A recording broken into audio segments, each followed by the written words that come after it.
नमस्कार दोस्तों, स्वागत है आपका आज की हमारी इस न्यू वीडियो में। तो भाई आज की इस हॉरर वीडियो में आपका स्वागत है। तो भाई होप करता हूँ कि आप एंड तक पूरी वीडियो देखेंगे। तो भाई आज की इस वीडियो में मैं आपको कुछ ऐसी चीज़ें बताने वाला हूँ कि भाई एक यक्षिणी से एक लड़का प्यार पा बैठता है और बाद में उसके साथ क्या होता है वो बताता हूँ आपको आज की वीडियो में। तो हमारे साथ एंड तक बने रहिए। Oh my like and channel को god. सब्सक्राइब करना मत भूलना। तो भाई मैं स्टार्ट करता हूँ इस न्यू स्टोरी को। तो भाई एक मानव नाम का लड़का था। जी हाँ दोस्तों, एक मानव नाम का लड़का जो एक पढ़ा लिखा होनहार और अच्छा सा लड़का था। उसका कहना, लोगों का जो कहना था कि एक गांव था, जी हाँ, गोविंदगढ़ नामक एक बड़ा सा गांव था। और वहाँ पर कुछ लड़के अलग ही शौक उनके थे। कभी कोई सिगरेट पीता, कोई कुछ करता, कोई कुछ करता। कैसे कैसे लोग रहते हैं यार। तो ऐसे ही कहीं चार पांच बंदे थे जो घटिया आदमी थे। जो मानव था वो एक अच्छा और सही लड़का था, जो अच्छा पढ़ा लिखा होनहार लड़का था। तो भाई उसके साथ क्या होता है कि वो जब वो अपनी पढ़ाई गांव में ही करता था और एक स्कूल में वो था। जी हाँ, वो स्कूल में टीचर था और स्कूल में ही पढ़ाई करता भी था और बच्चों को भी पढ़ाई सिखाता था, ऐसे वो टीचर था। तो कुछ ऐसा होता है भाई कि आप आगे आगे स्टोरी तक बने रहे, मैं आपको सभी चीज़ अभी बताने वाला हूँ कि भाई तभी क्या होता है कि जो मानव था वो एक स्कूल टीचर था। तो आप सोच सकते हैं कि स्कूल टीचर में कितना ही दिमाग होता है और वो कितने होनहार होते हैं। तो लेकिन वो टीचर भी खुद फंस जाता है कि कुछ ऐसी सिचुएशन बन जाती है कि भाई उसके साथ भी कुछ ऐसा हो जाता है। तो भाई जो मानव था, मानव जिस गांव में रहता था, जो वो गांव का नाम था गोविंदगढ़। जी हाँ, गोविंदगढ़ में क्या था कि कुछ लोग ऐसे थे कि वो आपस में एक बातें बनाते रहते थे कि भाई रात के वक्त एक यक्षिणी, एक लड़की घूमती है जो मरी हुई है और वो उसकी आत्मा भटकती है और वो कवारे लड़कों को ऐसे ऐसे पकड़ लेती है, तंग करती है। तो भाई जो मानव था उसको इन चीज़ों के बारे में बिलीव नहीं था, वो सोचता ही नहीं था कि भाई ऐसी वैसी कोई चीज़ होगी या नहीं। तो ऐसे ही मानव क्या करता है कि मानव अपना उसने एक जो उसका घर था वो उसने अपना ही एक रेंट पे घर लिया हुआ था। तो वो वहाँ पर अभी अभी नया ही शिफ्ट हुआ था। तो कुछ दिन के बाद उनको, जब वो जा रहा था कहीं पर, वो रास्ते पर उसको एक बूढ़ा सा व्यक्ति मिलता है। वो उससे कहता है कि बेटा इस शहर में नहीं आए हो। तो वो मानव आगे से जवाब देकर बोलता है कि हाँ चाचा, मैं यहाँ पर नया आया हूँ और अभी थोड़ा ही टाइम हुआ है मैं यहाँ पर आया हूँ।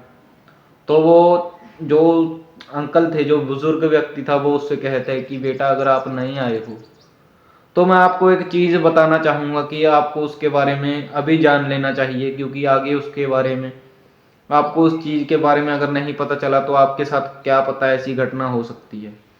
तो वो उससे पूछता है कि चाचा वो क्या चीज़ है, मुझे बताओ। कोई बात नहीं, मैं आपकी बात सुन रहा हूँ, आप मुझे बताओ।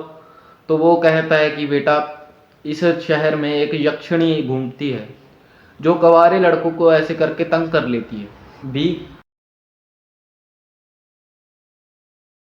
जो यक्षिणी है वो यक्षिणी कवारे लड़कों को ढूंढती है और उनके साथ अपना अफेयर करती है। जी हाँ दोस्तों, कुछ ऐसा था। तो वो कहता है कि चाचा एक मरी हुई औरत जिसको आप यक्षिणी बता रहे हो, वो कैसे ही एक मरा हुआ व्यक्ति कैसे ही भूत बन जाएगा, आप भी बस थोड़ी कम फेंका करो। वो कुछ ऐसा कहकर वहां से चला जाता है। लेकिन वो सोचता है कि नहीं, चाचा झूठ ही बोल रहे होंगे, ऐसी वैसी थोड़ी कोई बात होती है। वैसे ही चाचा झूठ बोल रहे हैं, अगर इनका बस चले तो ये पूरे गांव को ही पूरा भूतिया बता दे, तो मैं इनकी बातों में थोड़ी आऊँगा। तो कुछ ऐसा ही था। जो टीचर थे वो इन चीज़ों पे बिलीव नहीं करते कि भाई सच में ऐसी चीज़ें होती हैं। तो भाई गोविंदगढ़ में कुछ ऐसी चीज़ें होती भी हैं या नहीं होती, वो मानव सोचता है कि नहीं, ऐसी चीज़ें नहीं होती यार। अगर ऐसी चीज़ें होती तो पूरा गांव ही बर्बाद हो जाता। तो भाई उसने ये कहकर बात को टाल दिया, अनसुना करके वो बात को वहां से चला जाता है। चलता चलता लगभग घर पहुंचता है और थोड़ा सा अंधेरा हो चुका था तब। तब भाई रात के अंधेरे में लगभग रात के 10 या 11-12 बजे का टाइम, कम से कम ज़्यादा नहीं लेकिन 12 बजे का टाइम होगा। जी हाँ दोस्तों, 12 बजे का टाइम होगा। 12 बजे के टाइम में उसको सामने ही एक लड़की दिखती है भाई खड़ी हुई, कि भाई ये कौन है। वो अपनी बालकनी से जाकर देखता है कि भाई ये तो सामने एक लड़की खड़ी हुई है। और जो यक्षिणी थी उसने अपना एक लाल रंग का कोई लिबास पहना हुआ था, कोई कुछ जैसे हम दुल्हन को तैयार कर देते हैं लहंगा पहन के या कोई भी चीज़, तो वो ऐसे तैयार होकर वहां पर खड़ी थी। तो वो जब उसको देखता है, उसके पास नज़रें मिलाते हैं, तो वो थोड़ा सम्मोहित हो जाता है। तो वो ऐसे करके, वो यक्षिणी थी, वो उसको कहती है कि मेरे पास आओ। तो वो उसको अपने पास बुला लेती है। तो लेकिन जो वो मानव था वो कहता है कि कहीं ये यक्षिणी तो नहीं। तो वो मानव कहता है कि आप मेरे पास आओ, मैं आपके पास नहीं आऊँगा। लेकिन वो क्या करती है, वो जो यक्षिणी थी उसने अपना लहंगा थोड़ा ऊपर उठा दिया जिससे उसकी थोड़ी सी कमर दिख रही थी। तो वो सम्मोहित होकर वो उसके पास चला जाता है। जब वो उसके पास जाता है तो वो जो यक्षिणी थी उसको वहां पर दर्द दबोचती है, और वो जो यक्षिणी थी वो उसको उसके गले से पकड़ती है और उसका गला घोट देती है, और उसकी वहीं पे ही मौत हो जाती है, वहीं पे वो दम तोड़ देता है। तो भाई जो वो चाचा थे उसकी बात नहीं मानी गई। अगर वो उसकी बात मान लेता तो उसके साथ कुछ ऐसा होता कि वो बच जाता। लेकिन उसने ये सोचा, हालांकि ये उसने माना भी था कि वहां पर यक्षिणी होगी या नहीं, लेकिन वो सम्मोहित होकर चला गया। कुछ ऐसा ही होता है। अब वो गांव वाले सोचते हैं कि भाई अब इसका क्या ही हल ढूंढूं मैं, कि अब ये यक्षिणी अब सबको ही एक एक करके मार रही है, तो अब इसका क्या करें। तो भाई कुछ लोग ऐसे ही थे जो आपस में बात बना लेते थे कि इसको आग लगा देते हैं, वो कर देते हैं, ऐसे कर देते हैं, तो ये मर जाएगी, यहाँ से चली जाएगी यक्षिणी। तो भाई उनको कोई समझाने वाला नहीं था कि वो पहले से ही मरी हुई है।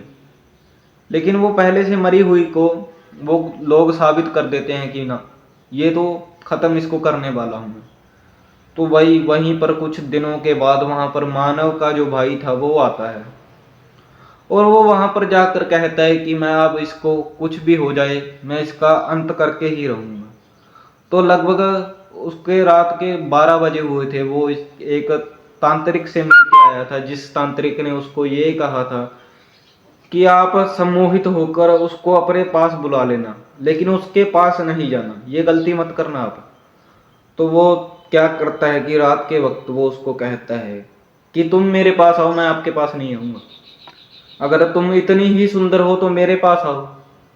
तो भाई यक्षिणी उसके पास चली जाती है, और भाई वो कमरे को लॉक कर देता है, और जो तांत्रिक पीछे बैठा हुआ था वो उसके ऊपर कुछ गंगा जल की छींटे मारता है, और वो वहीं पे ही भस्म हो जाती है।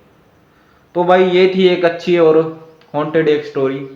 अगर आपको ये स्टोरी अगर अच्छी लगी तो हमारे इस चैनल को सब्सक्राइब करना मत भूलना, और हो सके तो एक छोटा सा प्यारा सा कोई कमेंट कर देना। अगर आप कुछ ऐसे हादसे आपके साथ भी कुछ हुए होंगे तो वो हादसे आप मुझे बताना, हमें कमेंट कर देना। तो भाई हम आपके जो हादसे होंगे रियल वाले, हम उनको पिक करेंगे और उनकी एक ट्यूटोरियल पूरी वीडियो लेकर आ जाएंगे। धन्यवाद।